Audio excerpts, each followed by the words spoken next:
Greetings, listeners in Listenerland. Welcome to St. Louis in Tune with Arnold Stricker and Mark Langston, where we size up current and historic events involving people, places, and things in areas such as the arts, crime, education, employment, faith, finance, government, food, health, history, housing, humor, justice, and sports. We originate from the gateway city and connect to what's going on regionally, nationally, and internationally. We try to help the world return to areas around the metropolitan St. Louis area that if they want to take a staycation, they can take a staycation. Oh, boy. And you can do this on a weekend. You can do this maybe if you have time off during the week. But you can actually don't have to travel very far to get to places that are very historic. And one of those places is Main Street in St. Charles, Missouri. And Valerie Battle Kinzel is on the phone with us. Valerie, welcome back to St. Louis in Tune. Thank you for having me. You previously were on when we talked about the Garment District book that you wrote about Washington Avenue. What a wonderful book.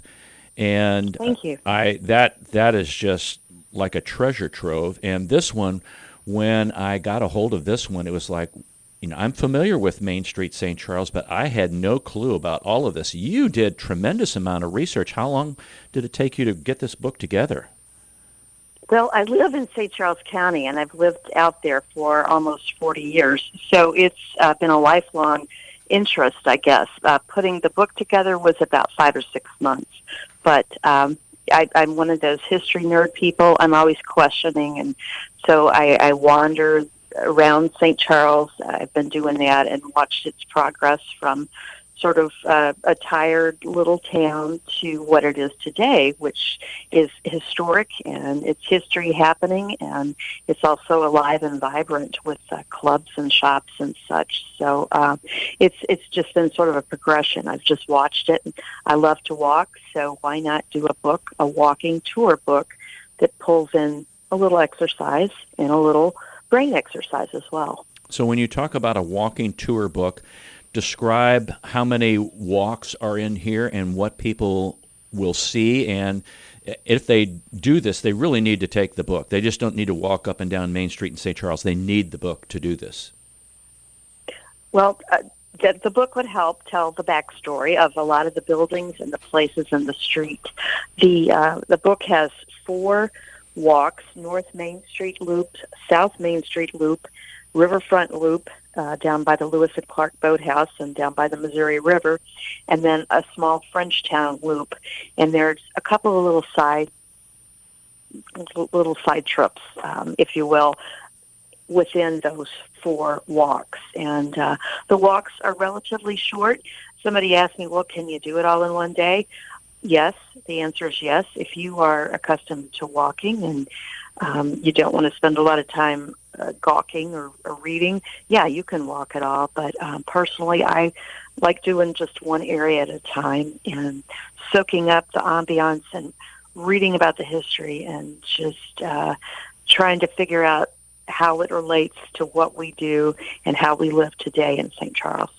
And one of the things that jumped out of the book for me was you traced the origins of particular buildings, their ownership, yes, and then how that was passed down, what the buildings were built for, what kind of, I guess, occupation or what kind of business at the time, and then what it is now, if especially if the building is still current, you have pictures. Otherwise, you have pictures from the Historical Society.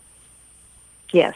Yes, and we did not cover each and every single building in these 4 walks, but they're the ones that I personally thought had really interesting backstories, interesting histories. And the houses, the first residential part, the first part of St. Charles developed in what is now considered South Main Street. And if you look at those buildings, you can see they were a lot of residences, brick, and then as the city developed, it moved to what is considered now North Main Street. And these were more house stores where the residences were on the upper levels and the stores' fronts were on the ground level. And it was usually the families of those who owned the businesses that lived above the storefronts. Is the first state capitol building still standing? Yes. Yes, it is. Okay. It is in the 200 block of South Main, and it is open to visitors. It's part of the Missouri Natural Department of Natural Resources. They do have tours. It has been redone and authenticated, but it really has an interesting story why St. Charles was the state capital for 5 years. Wow. I'd like to hear. And what is that story? Yeah, I'd like to hear that story sometime. Yeah. Okay. Yeah. Okay. Well, after the Louisiana Purchase in 1803 happened, and President Thomas Jefferson sent Lewis and Clark on their expedition up the Missouri River. There was interest in deciding on a state capital. At that time, the Missouri River was, if you will, the expressway of the 19th century. And so they wanted to build the state capital and locate it near the river. So Jefferson City was built in the state of Missouri. A lot of people don't know this. It was built specifically for and to be the state capital. But in the interim, from 1821 to 1826, there was a need for a city that was also on the river, that was a larger, up and happening type city. And so St. Charles filled that need until Jefferson City and the state capital could be officially relocated to Jefferson City. Interesting. Yeah. Okay. The rivers, we either embrace the rivers or we shun the rivers, it seems like. Right. Right. And several cities along the Missouri, and I think a lot about Washington, Missouri, because you can get right up to the river there. Yeah. But some cities you can't that are along the river. Herman, which sits more on a bluff. All right. Jeff City's kind of on a bluff a little Right. bit. Right. You can't get right. St. Charles is right there on the river. Nice. You can get right up to the river, especially with the park there. Right. And the Katy Trail. I was, having lived in St. Charles County for a while also myself, Really? was always enthralled a little bit with Frenchtown. And actually, I kind of enjoyed Frenchtown. One reason, there was a lot of antique stores up there, and loved to go to antique stores. And you do a little, part of your tour goes up there in Frenchtown, correct? Yes, it does. It goes from what is considered Clark and 2nd Street all the way down to Bayard and then back. And there is a lot of building and redevelopment going on in Frenchtown. There's a lot of exciting, there's new bars and restaurants and coffee shop, and it's like it was revitalizing. Well, now it's really revitalizing even more, and just some fascinating history there. At the time Frenchtown was established, really most of the people that lived in that little area worked for ACF, American Car Foundry, which today is the building where the St. Charles Foundry Arts Center is located. And so many of those people, the workers, lived in Frenchtown. Most of them were Germans, actually, even though it was called Frenchtown. And they would walk to work. Apparently there was a whistle that would go off around noon hour and signaled lunchtime. People would walk home for lunch and then come back to finish their workday. That seems to be, St. Charles very similar in what I would call ethnic background. You had French, you had Germans, and congregating together, which also brought about a variety of architectural styles and architects who designed and people who built the buildings. There are a wide variety of architectural styles on Main Street, correct? Yes, I counted about 15 and I am no architect. I don't have the background, but I did just a little bit of research, and everything from examples of Federal to Queen Anne to folk Victorian to Tudor to mid-century modern and Craftsman. So, and all the different styles in between. So there's really no standard. So I'm one of those people, when I do these walks, I tend to look up and I look at the corbels and the roof structure and the windows and the porches and that kind of thing. And I just would encourage people who do buy this book and do want to take a walk, don't just look down. Yes, you do need to be conscious that the cobblestones can be a little uneven, so you do kind of need to watch your step. But also to just look at the ornate details. They just don't make buildings and houses with that much of artistic detail anymore. It's just, to me, it's really fascinating. You are really right, and you can identify it. Like if you've been down to New Orleans and you see that style, or you've been to different places where Charleston has some kind of French influence and that New Orleans look with the balconies. St. Charles has some areas like that too, and it's just fascinating how people brought what they knew and built it there. I was kind of amazed a little bit at the old, what I'm going to call the J.C. Penney building, and Yes. what can you describe a little bit about what that was? And I know sometimes buildings were knocked down and then some buildings were replaced, or even some buildings had their fronts recovered with different kinds of architectural materials to bring it up to, my words, up to the current style. A lot of that happened in mid-century, but what was that building prior to it being a J.C. Penney? It was a storefront, a retail storefront, and then many people of my generation who grew up in the 40s, 50s, and 60s remember J.C. Penney as being the place where you would go to purchase your school clothes, new shoes, and getting ready to go back to school. And from what I understand, it's going to be this fabulous history of the soft drink industry. It's a museum that's going in there now, and it will be open sometime next year in 2023. So it's just some of the buildings, they were built in the 19th century. They may have had fronts that were removed and replaced with more modern fronts. Some of them, I've talked to people who have shops in some of the buildings, and they are forever fascinated by, they'll go to take out a wall and they'll find a hidden fireplace that they didn't know was there, or a hidden closet that they had no idea, because as the years progressed and different people moved in, they adapted the houses to fulfill their needs, or the buildings to fulfill their retail needs. And that is the main story, particularly on North Main Street, of what you find. It just depended on what retail operation, what person was operating in there at the time. At one time, obviously before automobiles, there were many harness makers and people who, blacksmiths, people who made different things, accoutrements that would go with horses and wagons and things such as that. Yeah, you brought out several things in the book that I may have known a little bit about, but that especially like the building that housed where they made railroad cars. I thought that was really cool. Yeah, that's fascinating. And then I remember just being down on Main Street and seeing the old police station building. That thing looked like a bomb shelter. And it's just the coolest kind of looking building. And is that still there? No, that particular building, that jail, was torn down. The research I found at one time, that actually had a gallows in the back, and there were 4 people during its history that were hung from the gallows, the last one being in the 1930s. And when I first moved to St. Charles, that building was being used in October as a haunted house. It also had the nickname Dante's Hell.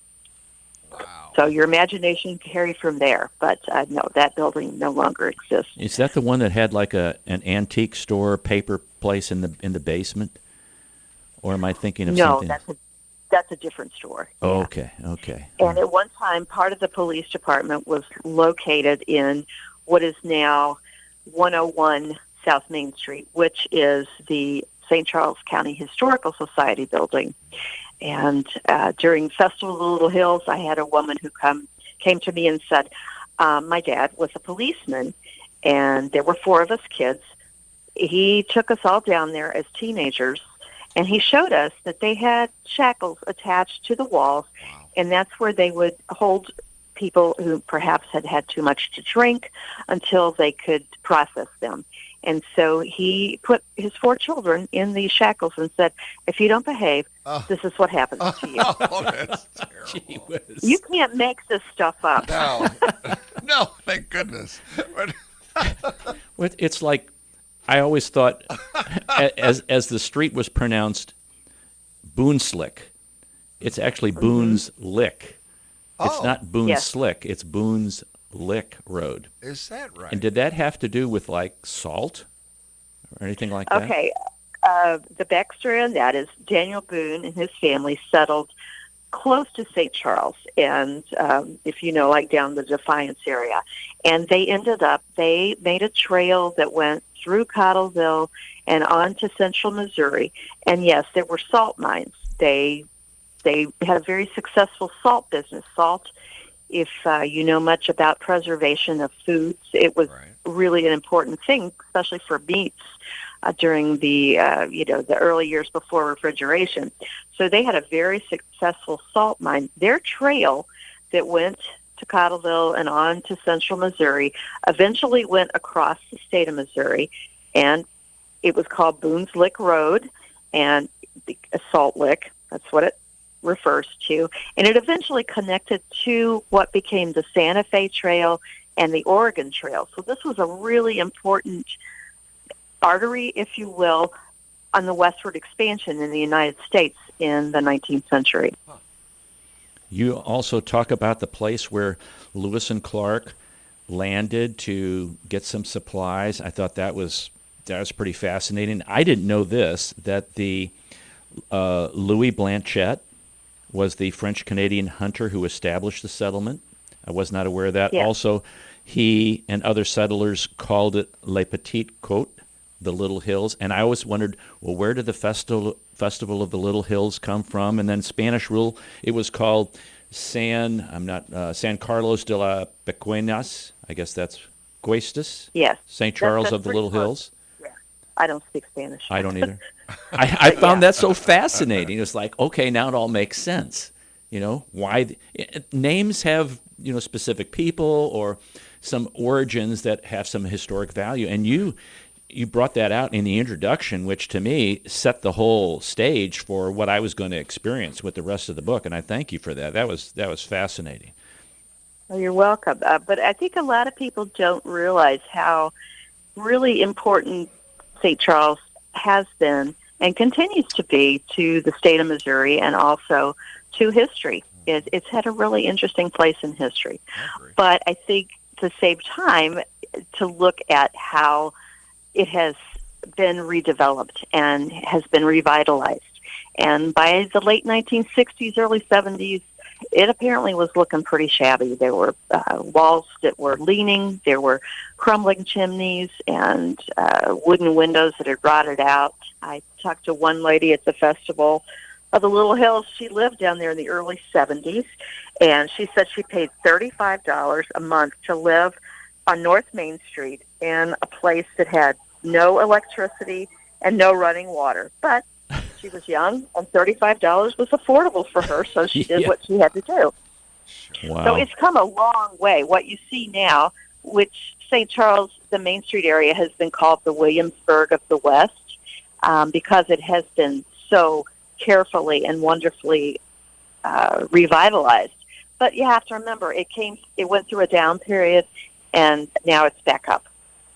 And you also, I'm going to tease the audience because, folks, you need to check out her history of how she wrote this. It was fascinating. How did people get from St. Louis County across the Missouri River to St. Charles County? And you can speculate, but there are some very interesting stories and what I'm going to call methodologies that she reveals in the book that I'm just going to leave that for you, because if you want to find the answer to that. Wait, you mean the Highway 70 bridge wasn't there? Oh, no.